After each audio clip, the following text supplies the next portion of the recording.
Hello and welcome to Never Heard It, the show where I review classic albums that I never got around to listening to. But this week I brought along a friend. He is an MC from Portland, Oregon, who has released a string of singles throughout 2020. And a handful of those singles were produced by Love Jones, who is a former guest of this show. Hopefully those singles will add up to an album in 2021. I'm going to have to ask him about that. Ladies and gentlemen, please welcome Mat Randol. What's up, man? What's up, Mr. Tillman? How you doing, man? Good, man. Can't complain. You doing well in the pandemic? Yeah, man. I mean, I'll say quarantining and being inside isn't something that's new to me, man. I've always been like locked in. As you can see, I'm in here right now working on some stuff, and I'm used to being a homebody. So luckily, I haven't gotten sick or people around me, and we've been good, man. Glad to hear it. Good.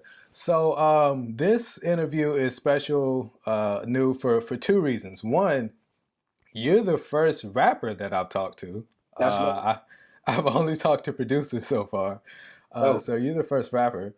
And two, this is the first time where someone has suggested an album that I haven't heard either. Bruh. It's like I knew the impact of the man, but I just never really heard the catalog aside from the singles we all know and love. The album that we're talking about is Eazy-Duz-It by Eazy-E, released in 1988. So first question, I'm assuming the answer to this question is because you were either not born or were in diapers, but why haven't you heard this album? So yeah, I was born in 1988. So, this album came out the year I was born, and I guess I just never, I never went back to really listen to Eazy-E's albums. And it's no like disrespect or anything, but it's just one of those things that when you initially reached out to me for this, I was just trying to think of what albums I haven't heard, right?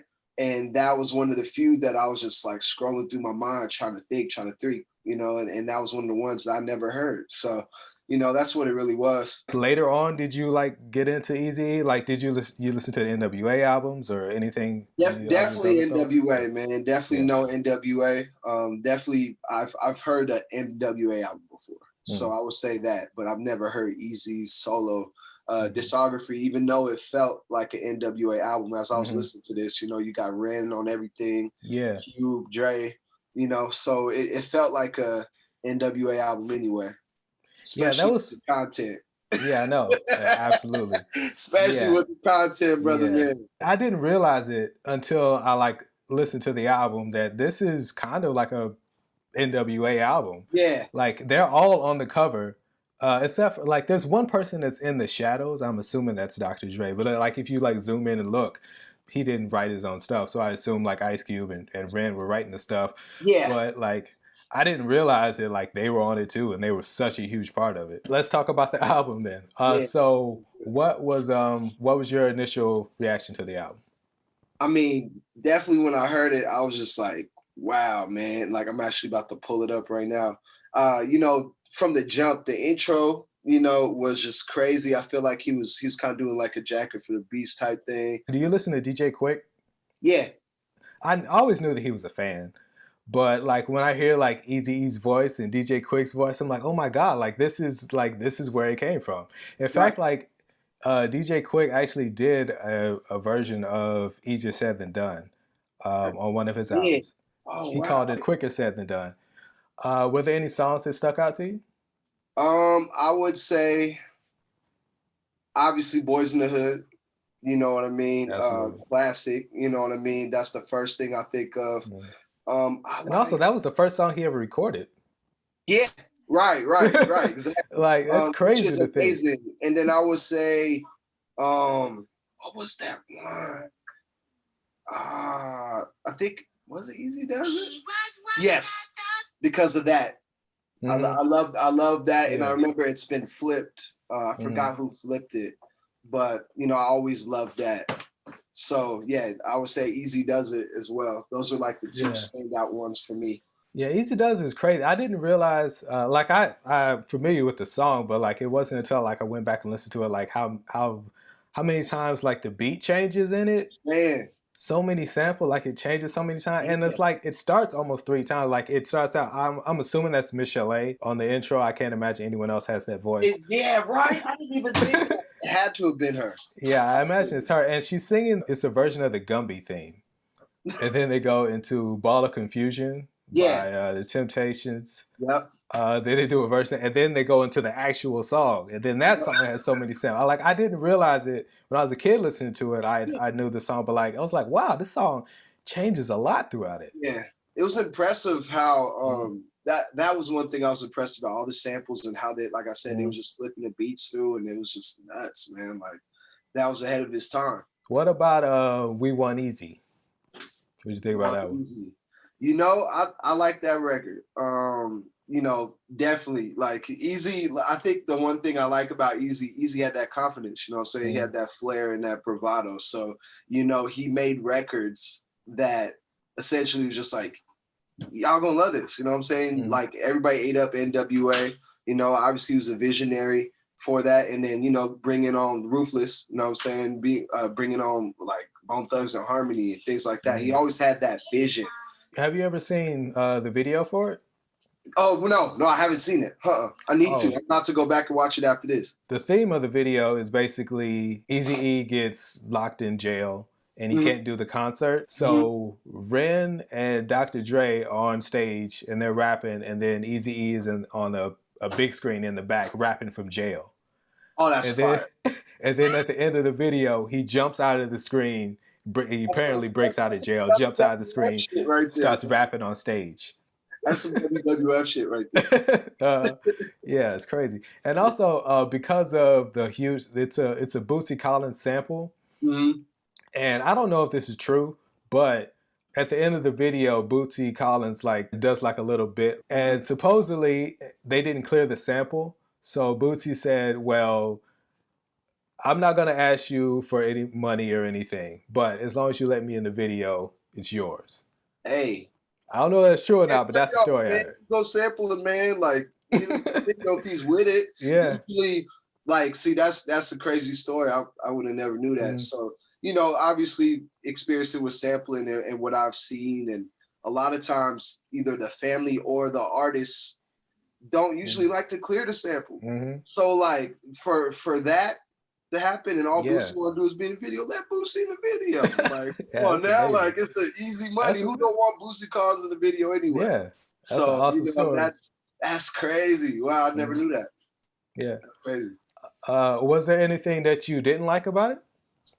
I mean, I guess it comes back to the content, man. Like when I was listening to the album, I see why, you know, I didn't listen to the album. You know what I'm saying? Like, it's just killing cops. I mean, you know, I don't like the police. So I just don't want to hear that like shoved down my throat on every song, you know. And he was just crazy, man. Eazy, like, it's definitely like, you could tell that's that era for sure. He is definitely like a signature of that era.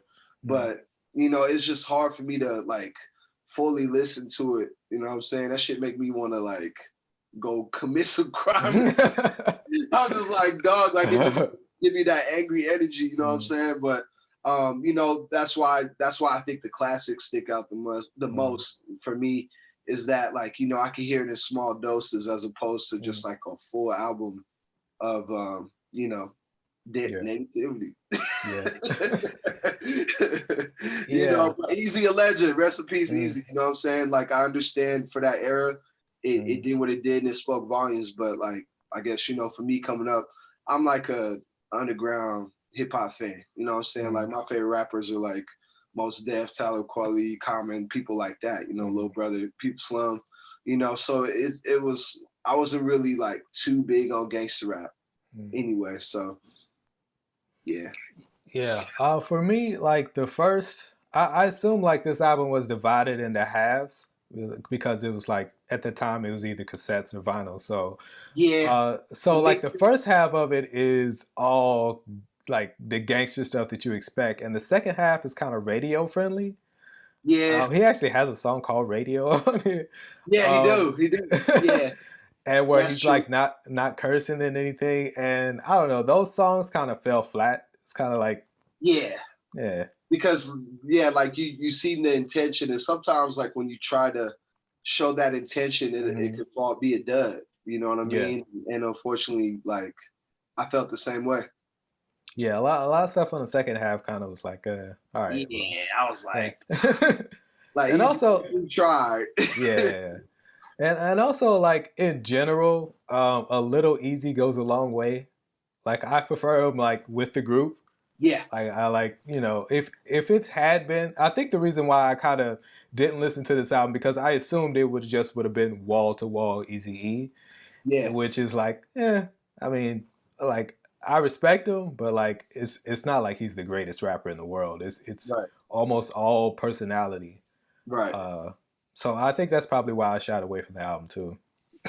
Here, get your hug, boy. I We got gotta a do special it. guest. That's my son Knox right there. He loves attention. Well, you can't listen to too much Eazy-E around. Yeah, I definitely listened to this album when he wasn't with me. He was with me. Definitely. I can't slap Eazy in the car. All right. So, a question I have to ask is, do you understand why it's a classic? Yeah, because obviously his first record's on there, and like I said, like Eazy was one of those main like people of that era. So I think it's considered a classic just based off of that alone, and then definitely who he was working with. Like you see all the heavy hitters on there. You know what I'm saying? DOC, people don't give DOC enough credit. Mm-hmm. You know, he had all these guys on like damn near every song. So, you know, it was low key like the Chronic before the Chronic in a way, you know, to me, because it was just such like a compilation. So, you know, I think just based off of that and, you know, the era that came out in, 88, you know, that's why I seen it. And I was doing my research on like what is like a classic album. And I seen it on there a lot when I was doing my research. And I was like, man, yeah, that's the album I haven't heard. And it's a classic album. I got to check it out. So, yeah, I definitely understand why it's a classic just based off of those things I said. Cool. So, would you think you'd go back to it? You know what? Maybe in the summertime. You know what I'm saying? If they let us outside again, and I'll play those classic, you know, like I said, playing Boys of the Hood, things like that. I think, you know, I'd give it a chance again. Cool. All right. Well, glad to hear. So, wrapping up, is there anything you want to say to the people? Anything you're working on new? Any new music coming out? Yeah. So me and my boy Young Shirtman had created an album in like two months. We're calling it Waylit, which stands for Why You Like This.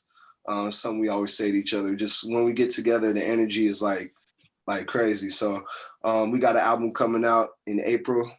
I'm not gonna say when. You're the first person I said, but hey, I'll say it then. April, and then I'm finally going to put out my second album in June, and I'll talk more about that later. We'll have to get up, man. It'd be dope to work with you, you know, as well. So, yeah, we can talk about that offline for sure. Yeah, I'm all for it. Yeah, sure. So where can people find you?